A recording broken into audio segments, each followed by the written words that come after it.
Penguasa rumah surgawi tubuh ilahi juga memimpin semua orang di rumah surgawi tubuh ilahi dan mendekati Chu Feng. Teman muda Chu Feng, apakah menurutmu makam kuno ini hanya sebuah ujian? Apakah kau merasakan sesuatu yang istimewa tentang tanda jimat itu? Tanya penguasa istana Tianfu. Sebenarnya dia masih sedikit khawatir. Karena tanda jimat itu telah menyatu dengan tubuh Chu Feng dan orang-orang penerima warisan lainnya. Dia telah bertanya pada Yuan Yanri dan mengetahui bahwa tanda jimat itu, meskipun tidak di permukaan, tercermin dalam jiwa. Tetapi dia tidak dapat mengetahui apa fungsi tanda jimat itu, jadi dia datang untuk bertanya pada Chu Feng. Seharusnya ini hanya percobaan. Aku belum merasakan efek tanda jimat itu saat ini. Aku hanya bisa merasakannya. Sulit untuk dihapus, kata Chu Feng. Melihat penyelidikannya tidak membuahkan hasil, penguasa tubuh ilahi istana Tianfu berhenti bertanya. Saudara Chu Feng, sampai jumpa di Sungai Langit ke-9. Yuan Yanri melangkah maju dan mengucapkan selamat tinggal kepada Chu Feng atas nama tubuh ilahi Tianfu. Kakak Yanri, para senior, jaga diri.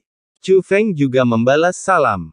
Tidak seperti klan abadi Zhao dan Ye, tubuh ilahi Tianfu bermaksud untuk langsung memasuki sungai surgawi ke-9. Sampai jumpa di masa depan, aku tidak tahu kapan. Mungkin kita bahkan tidak akan bertemu lagi. Lagi pula, dunia ini begitu luas, sehingga tidak semua perpisahan akan berujung pada reuni. Pada saat ini, Raja baru juga mendekati Chu Feng. Apakah kamu akan pergi juga? Tanya Chu Feng. Kau tidak pergi, tanya raja baru itu. Aku masih punya hal yang harus dilakukan, kata Chu Feng. Kalau begitu aku pergi dulu, kata raja baru. Sampai jumpa lagi, kata Chu Feng. Sampai jumpa lagi. Setelah mengatakan itu, raja baru itu pun pergi. Dalam sekejap mata, hanya kerabat dan teman Chu Feng yang tersisa. Ikan, bagaimana perasaanmu sekarang? Chu Feng menatap Xiao Yuer dengan khawatir. Meskipun Xiao Yuer tidak melawan Song Yun secara langsung, dia telah memperlihatkan kekuatan yang dahsyat sebelumnya, jadi tubuhnya masih terpengaruh sampai batas tertentu. Kakak, aku baik-baik saja. Xiao Yuer tersenyum cerah pada awalnya, tetapi kemudian tampak malu, aku hanya minta maaf karena tidak bisa membantumu kali ini. Gadis bodoh, bagaimana kau bisa belajar bicara omong kosong? Kenapa kau minta maaf? Kenapa kau tidak membantuku? Jika bukan karena kamu dan saudara Xiaoyu, konjungsi 7 bintang ini tidak mungkin terjadi. Jangan katakan hal seperti itu lagi di masa depan, Chu Feng menghiburnya sambil tersenyum. Chu Feng memperhatikan Xiao Yuer tumbuh dewasa, jadi dia lebih memanjakan Xiao Yuer dibandingkan teman-temannya yang lain. Sebenarnya, apa yang dikatakan adikku benar. Kita memang berkontribusi banyak, tapi kita juga mendapat manfaat. Tetapi jika bukan karena Anda, yang membuka formasi pengorbanan, kita semua akan mati, dan kita tidak akan dapat memberikan manfaat apapun. Setelah Xianhai Xiaoyu selesai berbicara, dia menatap Xiao Yuer lagi. Tapi, saudari, aku harus sedikit mengkritikmu. Apa gunanya minta maaf? Kalau kau benar-benar merasa tak mampu membalas budiku, menikahlah saja dengan adikku, Chu Feng. Begitu kata-kata ini diucapkan, wajah Xiao Yuer memerah. Omong kosong apa yang sedang kamu bicarakan? Dia meninju dada Xianhai Xiaoyu dengan kekuatan yang begitu dahsyat hingga membuat saudaranya terpental jauh. Wajah kecil Xiao Yuer semerah apel, dipenuhi amarah, dia benar-benar marah. Dia lalu berkata kepada Chu Feng dengan malu, kakak, jangan dengarkan omong kosong kakakku. Dia hanya suka bicara omong kosong. Tapi saat ini, kakek Xiao Yuer berkata, kenapa kamu bicara omong kosong?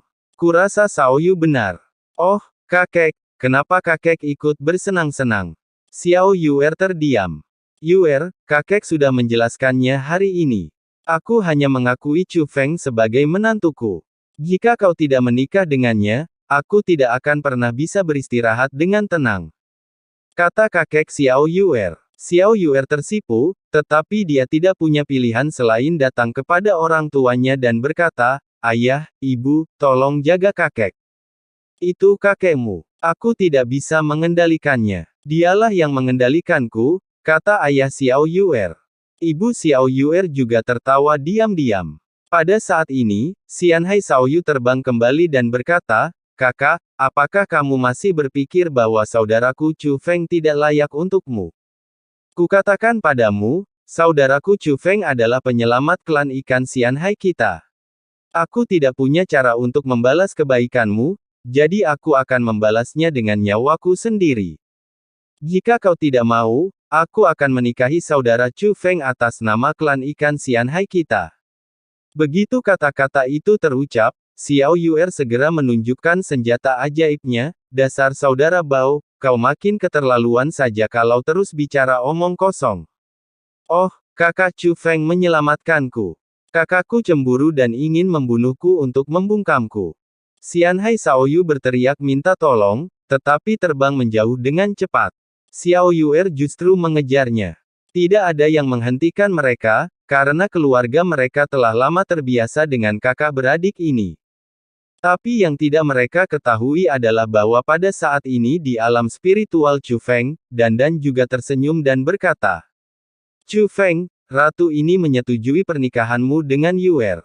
Chu Feng agak tidak berdaya, "Nyonya ratu, tolong berhentilah membuat masalah." Chu Feng, "Ah Chu Feng, Yuer gadis yang baik, kenapa kamu tidak tergerak sama sekali? Aku, sang ratu, mengatakan yang sebenarnya. Ngomong-ngomong soal bakat, Yuer lebih dari sekadar tandinganmu. Apa kau tidak melihat mata Yuer tadi?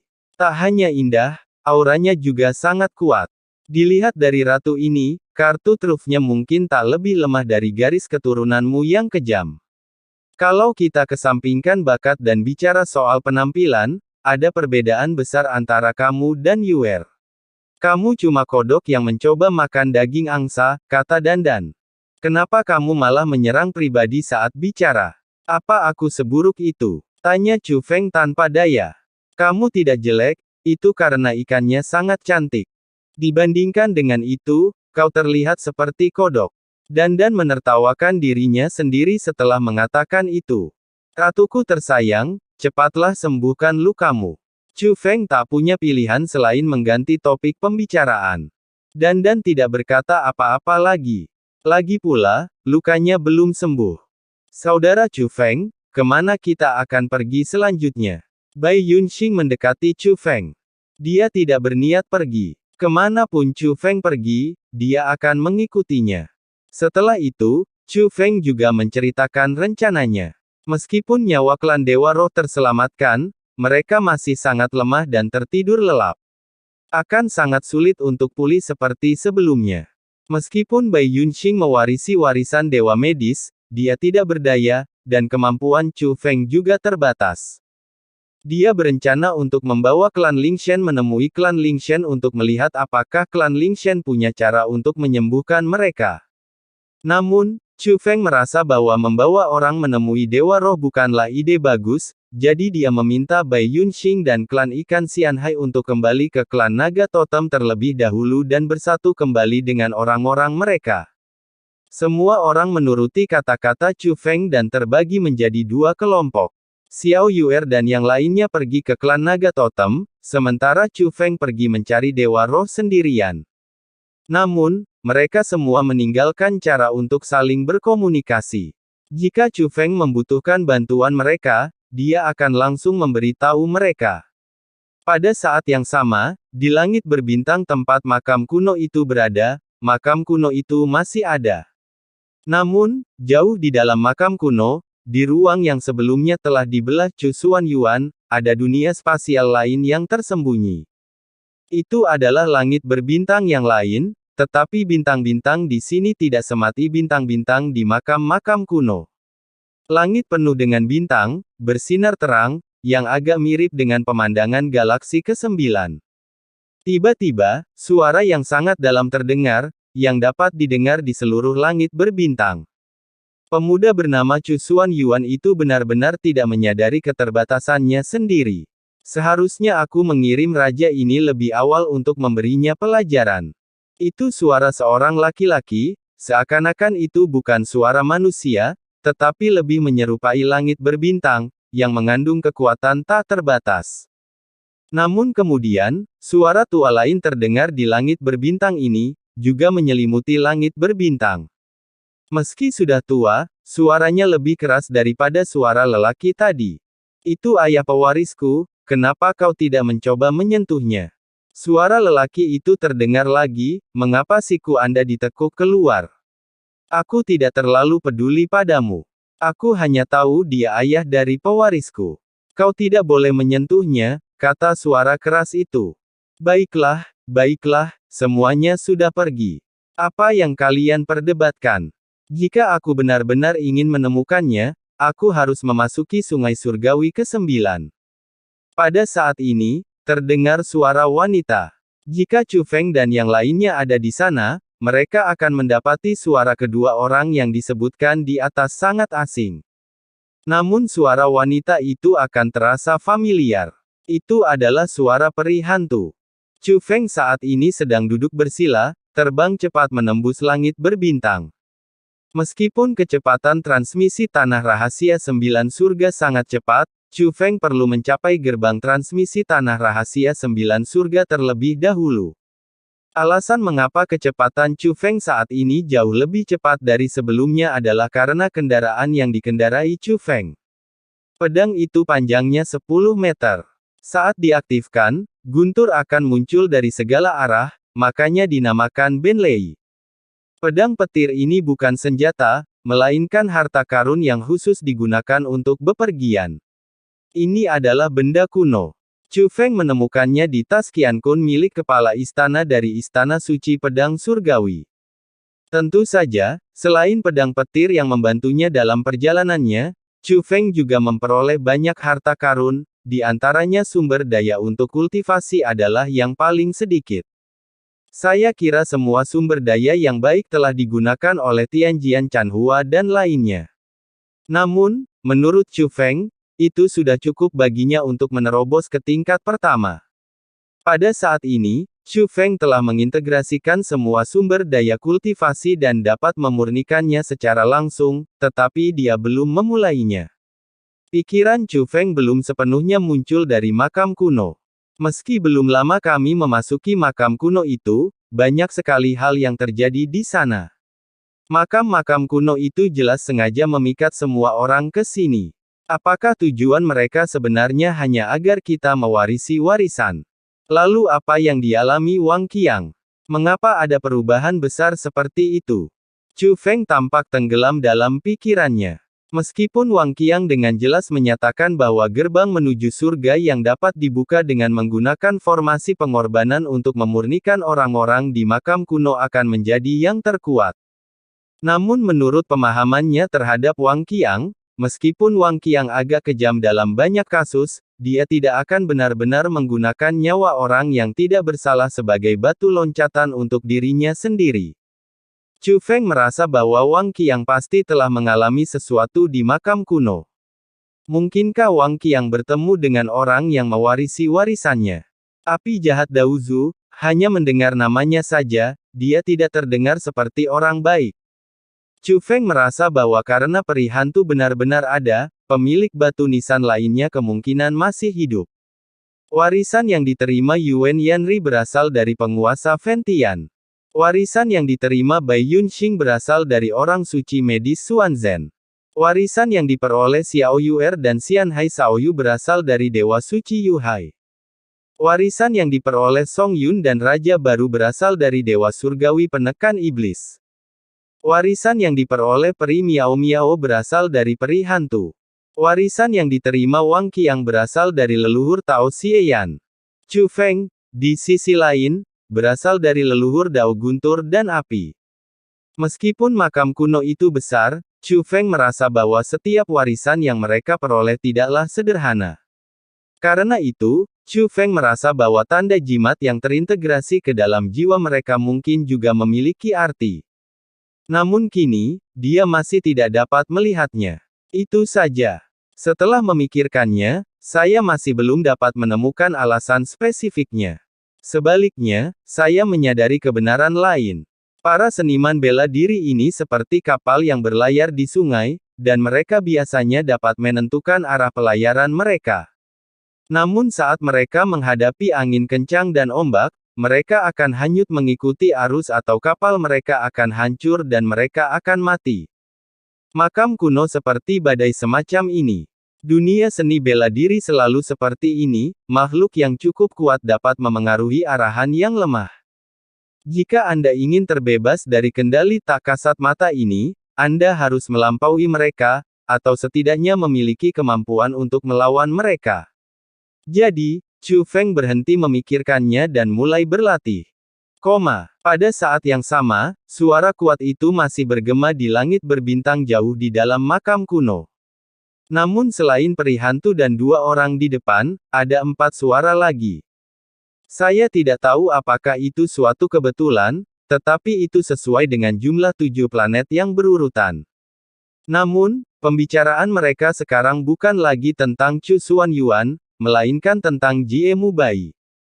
Saya benar-benar tidak mengerti. Kenapa mendukung omong kosong semacam itu? Itu buang-buang waktu dan sumber daya saja. Kata sebuah suara panik. Thunderfire Daozu, kau pikir Jie Mubai memusuhi Chu Feng, dan kau takut dia akan mendapatkan keuntungan yang akan merugikan Chu Feng, kan?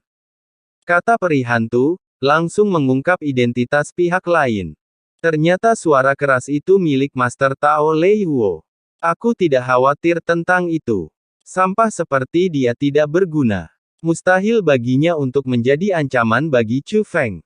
Jawab guru Tao Lei Huo. Lei Huo, kamu sungguh murah hati. Kita semua mewarisi keahlian unik kita masing-masing, tapi kamu memberiku senjata ajaib pribadimu. Tapi dia tidak bisa mengendalikan senjata ajaib itu, kan? Kata salah satu suara itu. Apa yang kau tahu? Aku punya rencanaku sendiri, kata Master Tao Lei Huo. Chu Feng memang punya bakat terbaik. Kalau bukan karena warisanku lebih cocok untuk peri meong itu, aku pasti ingin memilihnya, kata peri hantu. Yang terpenting adalah yang benar. Chu Feng memiliki bakat terbaik saat ini, tetapi sulit untuk mengatakan siapa yang akan menjadi penerus yang lebih kuat di masa depan, kata suara lain. Mendengus. Master Tao Lei Huo mendengus pelan sambil tersenyum percaya diri. Para senior, bisakah kalian diam? Pada saat ini, sebuah suara datang dari sebuah bintang di langit berbintang ini. Dialah pria yang menyebut dirinya kaisar. Begitu dia membuka mulutnya, langit berbintang benar-benar menjadi sunyi, dan ketujuh makhluk maha kuasa itu berhenti berbicara.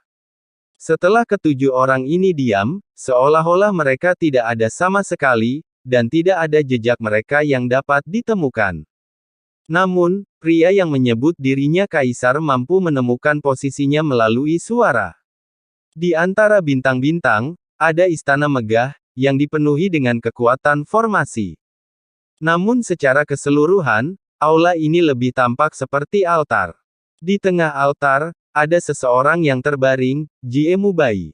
Jie Mubai saat ini dalam keadaan koma, dan kekuatan formasi di aula ini berputar di sekitar Jie Mubai. Tujuannya adalah untuk mengintegrasikan kekuatan yang besar ke dalam tubuh Jie Mubai. Kekuatannya belum sepenuhnya terintegrasi, tetapi garis besarnya masih terlihat.